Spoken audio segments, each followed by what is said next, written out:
আসসালামু আলাইকুম ভিউয়ার্স, আশা করি সকলে ভালো আছেন। এই যে রেসিপি বা ইতি চ্যানেলের পক্ষ থেকে আপনাদের সবাইকে স্বাগতম। আজ আমি আপনাদের জন্য আরো একটি ভিডিও নিয়ে চলে এসেছি। আর আজকে আমি আপনাদের তৈরি করে দেখাবো ভাপা পিঠার রেসিপি। শীতকাল চলে এসেছে আর শীতকালে যে কোনো পিঠা খেতেই ভীষণ মজা লাগে। আর ভাপা পিঠার কথা আলাদা করে বলার কিছু নেই। আজ আমি আপনাদের সাথে অল্প সময়ে কিভাবে ভাপা পিঠা তৈরি করা যায় তা শেয়ার করব। চলুন তবে সময় নষ্ট না করে ভাপা পিঠা তৈরি করে ফেলি। ভাপা পিঠা তৈরি করার জন্য আমার লাগবে এখানে গুড়। আমি এখানে খেজুরের পাটালি গুড় নিয়েছি। শীতকালে এই গুড়টা আমি অর্ডার দিয়েছিলাম। আমি এই পাটালি গুড় থেকে কিছুটা পরিমাণ গুড় নিয়ে নিব। আমি পাটালি গুড় ঝুড়ো করে নিয়েছি। আর আমি এখানে নিয়েছি 1 কাপ নারকেল। আর নারকেল অবশ্যই পুরানো নারকেল হলে সবচেয়ে ভালো হয়। এবার আমি এখানে 3 কাপ পরিমাণ চালের গুঁড়ো নিয়েছি এবং চালের গুঁড়ো লবণ দিয়ে খুব ভালোভাবে মিক্সড করে নিয়েছি। এবার নরমাল পানি ছিটিয়ে এভাবে মেখে নিতে হবে। আর পানি একবারই দেওয়া যাবে না, অল্প অল্প করে পানি দিয়ে এটাকে মেখে নিতে হবে।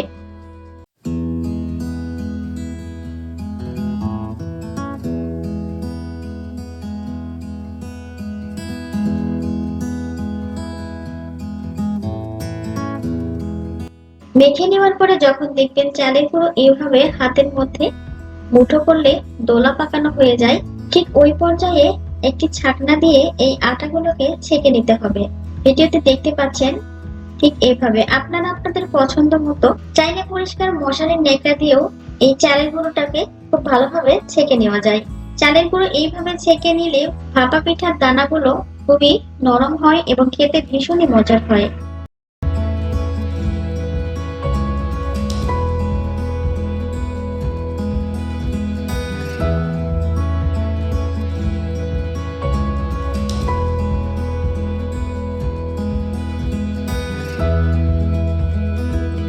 আমি এখানে সবগুলো চালের গুঁড়ো ছেঁকে নিয়েছি। আমি আগে থেকেই এইরকম ভাপা পিঠা তৈরি করার পাতিলে পর্যাপ্ত পরিমাণের পানি দিয়ে উঠিয়ে দিয়েছিলাম। এবার আমি ঢাকনা দিয়ে ঢেকে খুব ভালোভাবে ফুটিয়ে নেব।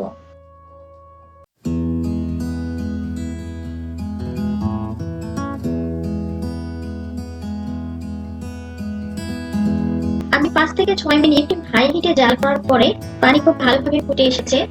এবার আমি ভাপা পিঠা তৈরি করার জন্য আমি এরকম মাটির ছোট্ট একটা বাটি ব্যবহার করছি। আপনাদের কাছে মেলামাইনের কোনো বাটি থাকলেও তা দিয়েও ভাপা পিঠা তৈরি করা যাবে। আমি অর্ধেক পরিমাণ চালের গুঁড়ো এর মধ্যে দিয়ে দেওয়ার পরে এর ওপরে গুঁড়ো করে রাখা সেই খেজুরের গুড় দিয়ে দিচ্ছি।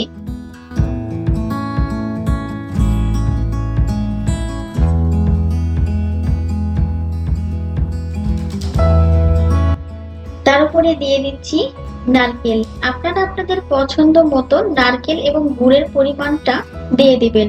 আর অবশ্যই অতিরিক্ত বেশি পরিমাণে দিতে যাবেন না, বেশি পরিমাণে দিলে ভাপা পিঠা ভালো হবে না, ভেঙে যাবে। গুড় এবং নারকেল দেওয়ার পরে অবশিষ্ট অংশটুকু আমি আবারও আটা দিয়ে গুলে দিব।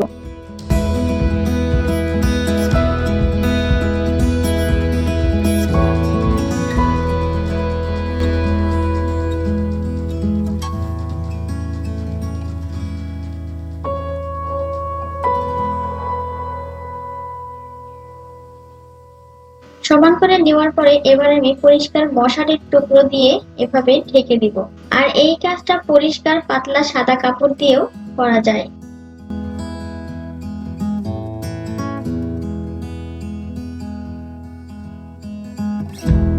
এবার আমি ফুটন্ত ভাপা পিঠার পাতিলের উপর বসিয়ে দিব। দেওয়ার পরে 30 সেকেন্ডের জন্য ঢাকনা দিয়ে ঢেকে দিব।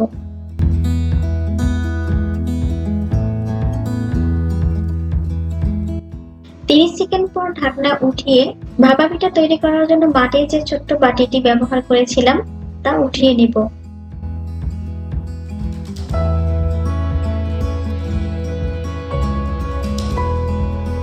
উঠিয়ে নেওয়ার পরে আমি আবারও ঢাকনা দিয়ে ঢেকে 1 মিনিটের জন্য রেখে দিব।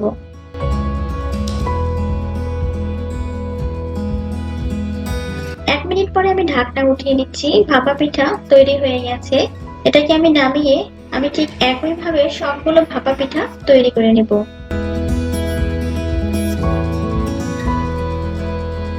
আমি আমি সবগুলো ভাপা পিঠা ঠিক একইভাবে তৈরি করে নিয়েছি, আর ভাপা পিঠার দেখতেও ভীষণ সুন্দর হয়েছে। আর এই ভাপা পিঠাটা শুধু দেখতেই সুন্দর না, খেতেও ভীষণ মজার হয়েছে। খেজুরের গুড় এবং নারকেলের কম্বিনেশনে ভাপা পিঠার স্বাদ দারুণ হয়েছে। শীতের এই সময় সবার বাসায় ভাপা পিঠা তৈরি হয়। শীতকালে এই সময় ভাপা পিঠা খেতে ছোট বড় সবাই অনেক পছন্দ করে। আমি খুব সহজভাবে ভাপা পিঠার রেসিপি তৈরি করেছি।